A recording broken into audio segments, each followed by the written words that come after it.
2023 से 2024 के लिए एनुअल सर्वे ऑफ इंडस्ट्रीज के लेटेस्ट फिगर्स इंडिया के इंडस्ट्रियल लैंडस्केप की एक बहुत क्लियर पिक्चर दिखाते हैं और तमिलनाडु इसमें सबसे ऊपर है। स्टेट ने पूरे देश में फैक्ट्री एम्प्लॉयमेंट में अपनी पोजीशन एक अनडिस्प्यूटेड लीडर के तौर पर पक्की कर ली है। डेटा के हिसाब से तमिलनाडु देश के टोटल इंडस्ट्रियल वर्कफोर्स का एक बड़ा 15.24% हिस्सा है। ये फिगर सिर्फ एक स्टैटिस्टिक नहीं है, ये लाखों लोगों की आजीविका को रिप्रेजेंट करता है और फैक्ट्री जॉब्स बनाने और बनाए रखने की स्टेट की रिमार्केबल कैपेसिटी को हाईलाइट करता है। ये कंसिस्टेंट परफॉर्मेंस एक गहरी इंडस्ट्रियल कल्चर और एक मजबूत इकोनॉमिक फ्रेमवर्क को अंडरस्कोर करता है, जो मैन्युफैक्चरिंग एंटरप्राइजेस को अट्रैक्ट और नर्चर करता रहता है, जिससे यह दूसरे स्टेट्स से अलग हो जाता है। यह अचीवमेंट कोई अचानक डेवलपमेंट नहीं है, बल्कि एक वेल एस्टैब्लिश्ड ट्रेंड का कंटिन्यूएशन है। 2022 से 2023 के पिछले सर्वे में तमिलनाडु ने भी देश के फैक्ट्री एम्प्लॉयमेंट में 15% के शेयर के साथ टॉप स्पॉट हासिल किया था, जो एक स्टेबल और भरोसेमंद ग्रोथ ट्रैजेक्टरी को इंडिकेट करता है। नंबर्स एक ऐसे स्टेट को रिवील करते हैं जिसने सक्सेसफुली एक डाइवर्सिफाइड इंडस्ट्रियल बेस बनाया है, जिसमें ट्रेडिशनल टेक्सटाइल्स और लेदर से लेकर मॉडर्न ऑटोमोबाइल्स और इलेक्ट्रॉनिक्स तक के सेक्टर्स शामिल हैं। यह डाइवर्सिटी रेजिलियंस प्रोवाइड करती है। ये इंश्योर करती है कि एक सेक्टर में गिरावट स्टेट के पूरे एम्प्लॉयमेंट इकोसिस्टम को क्रिपल न करे। कंसिस्टेंट लीडरशिप पोजीशन ये डेमोन्स्ट्रेट करती है कि स्टेट की इकोनॉमिक पॉलिसीज सिर्फ थ्योरेटिकल नहीं है, बल्कि ग्राउंड पर टेंजिबल आउटकम्स में बदल रही है, अपने लोगों के लिए रियल जॉब्स क्रिएट कर रही हैं। रॉ नंबर्स काफी इंप्रेसिव हैं। 15.24% शेयर का मतलब फॉर्मल मैन्युफैक्चरिंग सेक्टर में एम्प्लॉयड लोगों की एक बहुत बड़ी संख्या है, जो कई दूसरे इंडस्ट्रियलाइज्ड स्टेट से कहीं ज्यादा है। ये dominance pro industry policies, infrastructure में स्ट्रैटेजिक इन्वेस्टमेंट्स और एक स्किल्ड लेबर फोर्स डेवलप करने पर फोकस की एक लंबी हिस्ट्री का टेस्टामेंट है। किसी भी इन्वेस्टर, डोमेस्टिक या इंटरनेशनल के लिए ये फिगर्स स्टेबिलिटी और अपॉर्चुनिटी का एक पावरफुल सिग्नल है। एक ऐसा स्टेट जो नेशनल इंडस्ट्रियल वर्कफोर्स के इतने बड़े हिस्से को कंसिस्टेंटली एम्प्लॉय कर सकता है, वो क्लियरली कुछ सही कर रहा है। एक वर्चुअल साइकिल क्रिएट कर रहा है, जहां इन्वेस्टमेंट से ज्यादा जॉब्स मिलती हैं, जो बदले में और इन्वेस्टमेंट और टैलेंट को अट्रैक्ट करती है। ये स्टैटिस्टिक्स असल में सस्टेन्ड इकोनॉमिक मोमेंटम की एक स्टोरी को रिप्रेजेंट करते हैं, जबकि दूसरे स्टेट्स इन्वेस्टमेंट के लिए कंपटीशन कर रहे हैं और बड़े पैमाने पर एम्प्लॉयमेंट क्रिएट करने के लिए स्ट्रगल कर रहे हैं। तमिलनाडु ने एक ऐसा फार्मूला बनाने में वर्कयाबी हासिल की है जो काम करता है। ये सिर्फ बड़ी फैक्ट्रियों के होने के बारे में नहीं है, ये एक पूरा इकोसिस्टम बनाने के बारे में है जो उन्हें सपोर्ट करता है। इसमें स्मॉल और मीडियम साइज्ड एंटरप्राइजेस का एक नेटवर्क शामिल है, जो एंसिलरी यूनिट्स के रूप में काम करते हैं। पोर्ट्स और हाईवे सहित मजबूत लॉजिस्टिकल नेटवर्क और एक पॉलिटिकल और एडमिनिस्ट्रेटिव एनवायरनमेंट जिसे बिजनेस फ्रेंडली माना जाता है। स्टेट इफेक्टिवली इंडिया के लिए इंडस्ट्रियल एम्प्लॉयमेंट का इंजन बन गया है, एक ऐसी भूमिका जिसे वह अपने मजबूत फाउंडेशन को देखते हुए नियर फ्यूचर में निभाता रहेगा। चीफ मिनिस्टर के स्टालिन के नेतृत्व वाली रूलिंग द्रविड़ मुन्नेत्र कज़ागम गवर्नमेंट ने इन फिगर्स को अपनी पॉलिसीज के एक जबरदस्त एंडोर्समेंट के रूप में स्वाभाविक रूप से सराहा है। उनके पर्सपेक्टिव से यह सक्सेस कोई एक्सीडेंट नहीं है। वे स्टेट की टॉप रैंकिंग का श्रेय एक डेलिब्रेट और मल्टी प्रॉन्गड स्ट्रेटजी को देते हैं, जो बिजनेस को फलने फूलने के लिए एक आइडियल क्लाइमेट बनाने पर फोकस्ड है। गवर्नमेंट लॉ एंड ऑर्डर को एक्सीलेंट बनाए रखने में अपने एफर्ट्स की ओर इशारा करती है, जो लॉन्ग टर्म इन्वेस्टमेंट्स के लिए एक सिक्योर एनवायरनमेंट प्रोवाइड करता है। इसके अलावा वे इंफ्रास्ट्रक्चर को अपग्रेड करने पर सिग्निफिकेंट पब्लिक स्पेंडिंग को हाईलाइट करते हैं, जैसे कि रोड्स, पोर्ट्स और पावर सप्लाई, जो इंडस्ट्रियल ऑपरेशंस के लिए क्रिटिकल है। यह नैरेटिव गवर्नमेंट को इकोनॉमिक ग्रोथ और जॉब क्रिएशन के एक प्रोएक्टिव फैसिलिटेटर के रूप में पोजीशन करता है। चीफ मिनिस्टर स्टालिन और उनके कैबिनेट ने इस अचीवमेंट को अपने पॉलिटिकल डिट्रैक्टर्स के लिए एक फिटिंग रिप्लाई के रूप में फ्रेम किया है। वे आर्गुमेंट करते हैं कि ASI डेटा सीधे तौर पर ऑपोजिशन पार्टीज की आलोचना को रिफ्यूट करता है, चाहे वह स्टेट लेवल पर हो या नेशनल लेवल पर, जिन्होंने अक्सर गवर्नमेंट की इकोनॉमिक परफॉर्मेंस पर सवाल उठाए हैं। इंडस्ट्री मिनिस्टर TRB राजा विशेष रूप से मुखर रहे हैं। उन्होंने कहा कि नंबर्स स्टेट के इंडस्ट्रियल हेल्थ के बारे में फैलाई जा रही पॉलिटिकली मोटिवेटेड फॉल्सहुड्स को खत्म करते हैं। गवर्नमेंट का मैसेज क्लियर है।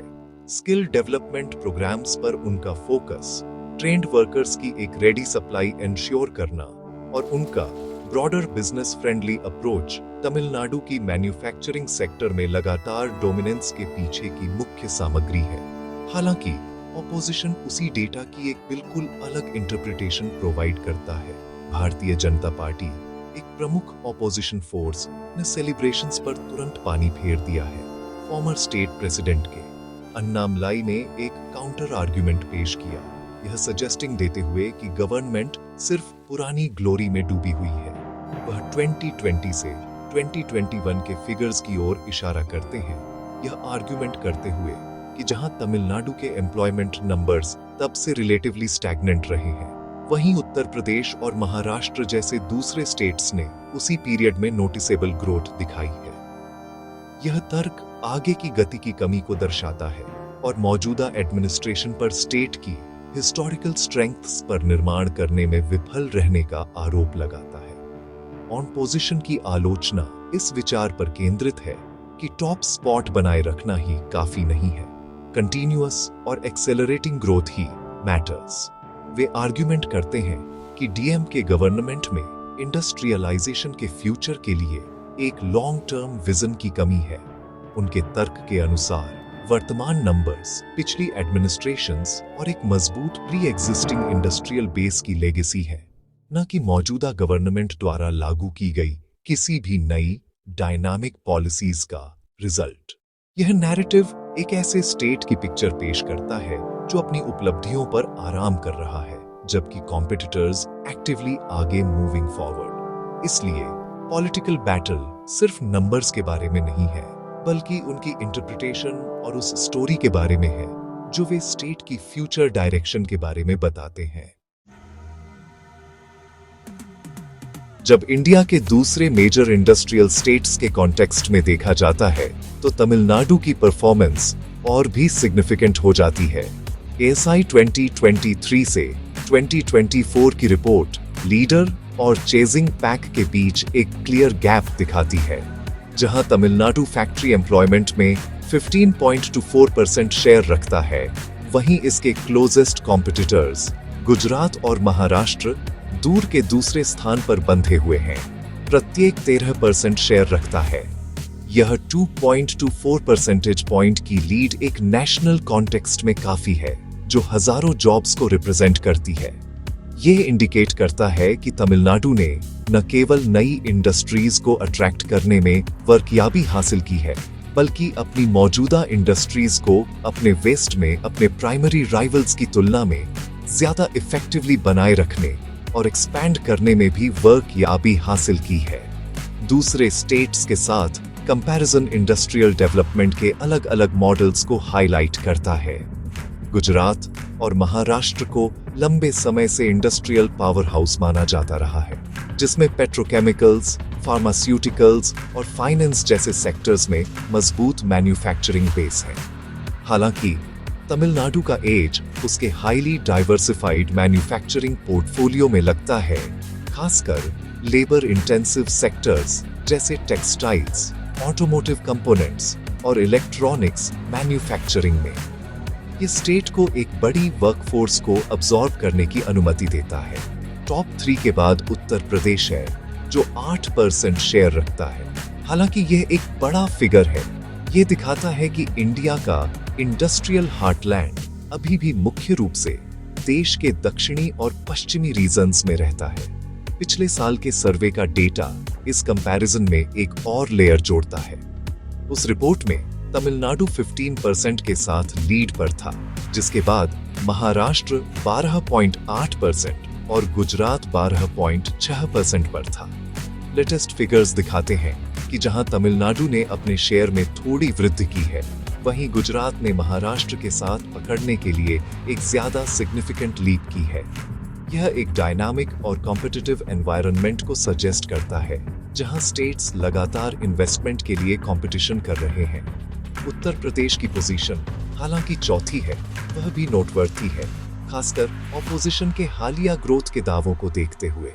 नंबर्स कलेक्टिवली अंडरस्कोर करते हैं कि जहां तमिलनाडु क्लियर लीडर है, वहीं वह आत्मसंतुष्ट नहीं हो सकता। आखिर में स्टेट की अपने पीयर्स से बेहतर प्रदर्शन करने की क्षमता कई फैक्टर्स के कॉम्बिनेशन में निहित है। इसके लंबे कॉस्ट लाइन में बड़े पोर्ट्स हैं, जो ट्रेड के लिए एक्सीलेंट कनेक्टिविटी प्रोवाइड करते हैं। एक ऐसा फैक्टर जो उत्तर प्रदेश जैसे लैंडलॉक्ड स्टेट के लिए कम प्रोनाउंस्ड है। इसके अलावा टेक्निकल एजुकेशन में दशकों के इन्वेस्टमेंट ने स्किल्ड और सेमी स्किल्ड लेबर का एक गहरा पुल बनाया है, जो मैन्युफैक्चरर्स के लिए एक बड़ा अट्रैक्शन है। जबकि गुजरात और महाराष्ट्र जैसे स्टेट्स की अपनी अनूठी ताकतें हैं। तमिलनाडु के इंफ्रास्ट्रक्चर, ह्यूमन कैपिटल और एक डाइवर्सिफाइड इंडस्ट्रियल बेस का विशिष्ट मिश्रण ने इसे फैक्ट्री सेक्टर के भीतर जॉब क्रिएशन के महत्वपूर्ण मेट्रिक में एक डेमोन्स्ट्रेबल और सस्टेन्ड एडवांटेज दिया है। इंडस्ट्रियल एम्प्लॉयमेंट में तमिलनाडु की लगातार लीडरशिप सिर्फ स्टेट के लिए प्राइड की बात नहीं है। इसके फ्यूचर और पूरे इंडिया के लिए इसके गहरे इम्प्लीकेशंस हैं। खुद स्टेट के लिए एक thriving industrial sector economic stability और प्रॉस्पेरिटी का आधार है। फैक्ट्रियों में हाई एम्प्लॉयमेंट का मतलब हाई हाउस होल्ड इनकम, बढ़ी हुई कंज्यूमर स्पेंडिंग और हेल्थ केयर, एजुकेशन और इंफ्रास्ट्रक्चर जैसी पब्लिक सर्विसेज को फंड करने के लिए एक बड़ा टैक्स बेस। ये डेवलपमेंट का एक वर्चुअल साइकिल बनाता है, जहां इकोनॉमिक ग्रोथ सोशल प्रोग्रेस को प्रमोट्स। ये मजबूत एम्प्लॉयमेंट लैंडस्केप एक पावरफुल मैग्नेट के रूप में काम करता है, पूरे देश से टैलेंट को अट्रैक्ट करता है और अपनी खुद की यूथ के ब्रेन ड्रेन को रोकता है। तमिलनाडु के भीतर काम करने वाली इंडस्ट्रीज के लिए ये स्टेट्स वहां इन्वेस्ट करने के उनके डिसीजन को रीइंफोर्स करता है। एक ऐसा स्टेट जो इंडस्ट्रियल एम्प्लॉयमेंट को प्रायोरिटाइज करता है और सक्सेसफुली सपोर्ट करता है, उसे एक भरोसेमंद पार्टनर के रूप में देखा जाता है। यह स्टेबिलिटी कंपनियों को नए plants, research and development centres और सप्लाई चेन नेटवर्क्स में long term high value investments करने के लिए एनकरेज करती है। यह जानना कि एक सपोर्टिव गवर्नमेंट और स्किल्ड लेबर की एक रेडी सप्लाई है, ऑपरेशनल रिस्क को कम करता है और प्रॉफिटेबिलिटी को इंक्रीजेस। यह बदले में तमिलनाडु को इंडिया के मेक इन इंडिया इनिशिएटिव का एक कॉर्नरस्टोन बनाता है। इसे इलेक्ट्रिक व्हीकल्स से लेकर स्मार्टफोन्स तक हर चीज के लिए एक ग्लोबली कॉम्पिटिटिव मैन्युफैक्चरिंग हब के रूप में पोजीशन करता है। तमिलनाडु के यूथ के लिए यह इंडस्ट्रियल डोमिनेंस टेंजिबल अपॉर्चुनिटीज और एक सिक्योर फ्यूचर के लिए एक क्लियर पाथवे में बदल जाता है। एक ऐसे देश में जहां यूथ अनएम्प्लॉयमेंट एक लगातार चुनौती बनी हुई है, फॉर्मल फैक्ट्री जॉब्स की अवेलेबिलिटी अविश्वसनीय रूप से वैल्यूएबल है। ये रोल्स अक्सर इनफॉर्मल सेक्टर की तुलना में बेहतर वेजेस, सोशल सिक्योरिटी बेनिफिट्स और स्किल एनहांसमेंट के लिए अपॉर्चुनिटीज के साथ आते हैं। एक मजबूत मैन्युफैक्चरिंग बेस्ड जॉब्स का एक वाइड स्पेक्ट्रम प्रोवाइड करता है, जो वोकेशनल ट्रेनिंग ग्रेजुएट्स से लेकर हाईली स्किल्ड इंजीनियर्स तक विविध क्वालिफिकेशंस वाले इंडिविजुअल्स को कैटर करता है। ये एंश्योर करता है कि इकोनॉमिक ग्रोथ के बेनिफिट्स पॉपुलेशन में ज्यादा ब्रॉडली डिस्ट्रीब्यूट हों, सोशल मोबिलिटी को बढ़ावा दें और इनइक्वालिटी को रिड्यूस। आखिर में इंडिया के टॉप इंडस्ट्रियल एम्प्लॉयर के रूप में तमिलनाडु की पोजीशन दूरगामी बेनिफिट्स के साथ एक सिग्निफिकेंट अचीवमेंट है। यह स्टेट की लॉन्ग टर्म इकोनॉमिक स्ट्रेटेजी को वैलिडेट करता है और दूसरों के लिए संभावित रूप से अनुकरण करने के लिए एक मॉडल प्रोवाइड करता है। यह इंडस्ट्रियल स्ट्रेंथ न केवल स्टेट और उसके सिटीजन्स के इकोनॉमिक फ्यूचर को सिक्योर करती है, बल्कि देश की ओवरऑल मैन्युफैक्चरिंग एम्बिशन को ड्राइव करने में भी एक क्रिटिकल भूमिका निभाती है। जैसे जैसे इंडिया एक ग्लोबल इकोनॉमिक पावर हाउस बनने का प्रयास करता है, तमिलनाडु जैसे स्टेट्स की लगातार सक्सेस उस एस्पिरेशन को रियलिटी में बदलने के लिए बिल्कुल एसेंशियल होगी। लाखों लोगों को काम की डिग्निटी और एक बेहतर जीवन का वादा प्रोवाइड करेगी।